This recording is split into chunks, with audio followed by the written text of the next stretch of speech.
नमस्कार मित्रों। द स्वदेश में आपका स्वागत है। यहाँ पर करते हैं हम लोग देश में हो रही राजनीति पर बात। और बात करना आवश्यक है क्योंकि दिल्ली में भाजपा कब सीएम अनाउंस करेगी इसके विषय में पता ही नहीं चल रहा है।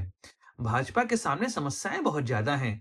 दिल्ली के लोगों की अपेक्षाएं हैं और सबसे बड़ी बात यह है अरविंद केजरीवाल के मुकाबले यह कौन चेहरा देंगे, क्योंकि अरविंद केजरीवाल दिल्ली की राजनीति का सबसे बड़ा चेहरा है। ऐसे में भाजपा के पास वर्तमान समय में उस कद का कोई नेता नहीं है। तो समस्या बहुत सारी है। शायद इस वजह से भाजपा यहाँ पर अनाउंस नहीं कर पा रही अपना सीएम। चलिए करते हैं इस विषय पर चर्चा। नमस्कार दोस्तों, मैं सुधांशु, आप देख रहे हैं द स्वदेश।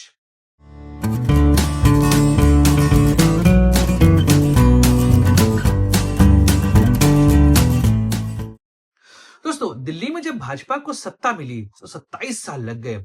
ऐसे में विजय का जुलूस तो आवश्यक था।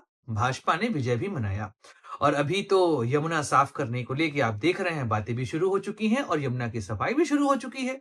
तो उम्मीदों का पहाड़ तो बहुत ज्यादा है। लेकिन इन उम्मीदों को पहाड़ जो उम्मीदों का पहाड़ यहाँ जनरेट हुआ है, इसको पूरा करने के लिए सरकार की आवश्यकता तो होगी ही। ऐसा तो नहीं है कि नरेंद्र मोदी दिल्ली की सत्ता चलाएंगे। सत्ता चलाएगा भाजपा का जो दिल्ली का दल है, जिनको यहाँ पे जनता ने चुनकर भेजा है। लेकिन अभी तक भाजपा ने यहाँ पर सीएम फेस दिया ही नहीं है। 10 दिन होने वाले हैं। कब अनाउंस होगा चेहरा? कब होगी शपथ ग्रहण?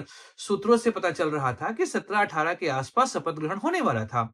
आज तो 17 हो गई, लेकिन अभी तक शपथ ग्रहण की बातें नहीं आ रही है। अब सुनने में आ रहा है कि 20 तारीख को होगी शपथ ग्रहण।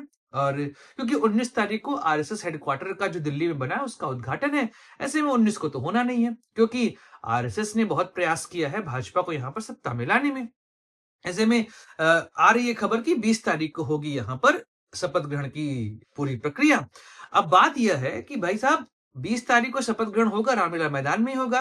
तो अब भाजपा के सामने समस्याएं तो है बहुत सारी। चलिए एक एक करके यहाँ पर डिस्कस करते हैं क्या क्या समस्याएं आने वाली हैं।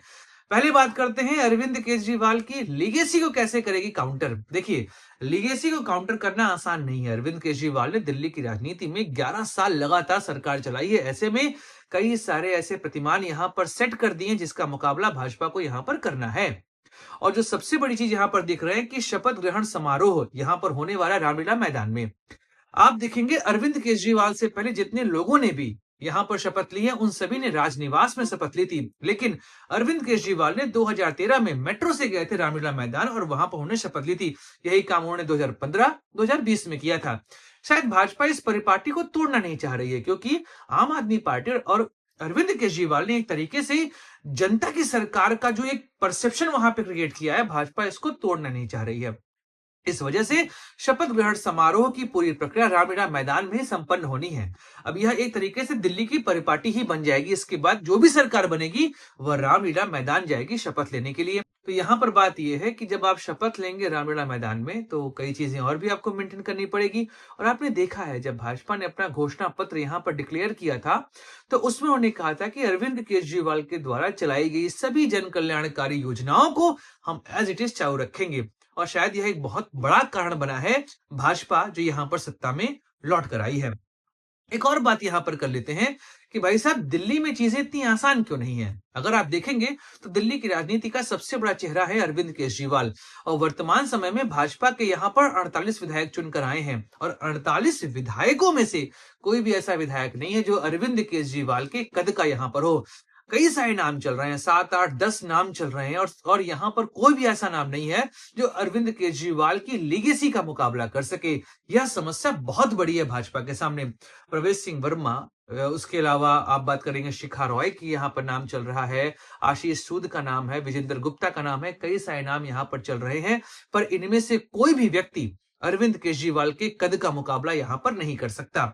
एक और चीज है, यहाँ पर दिल्ली की जनता ने इस बार विपक्ष मजबूत दिया है। अगर आप देखेंगे 2015-2020 में दिल्ली ने विपक्ष को लगभग साफ ही कर दिया था। भाजपा के पास एक बार 3, एक बार 8 विधायक थे, लेकिन इस बार 22 विधायक दिए हैं यहाँ पर आम आदमी पार्टी को दिल्ली की जनता ने। ऐसे में विपक्ष भी मजबूत है और शायद इस वजह से अरविंद केजरीवाल, आतिशी मार्लेना इस समय भाजपा को घेरते हुए हमको यहाँ पर दिखाई दे रहे हैं, क्योंकि भाजपा इतने दिन हो गई अभी तक अपना मुख्यमंत्री नहीं चुन पाई है।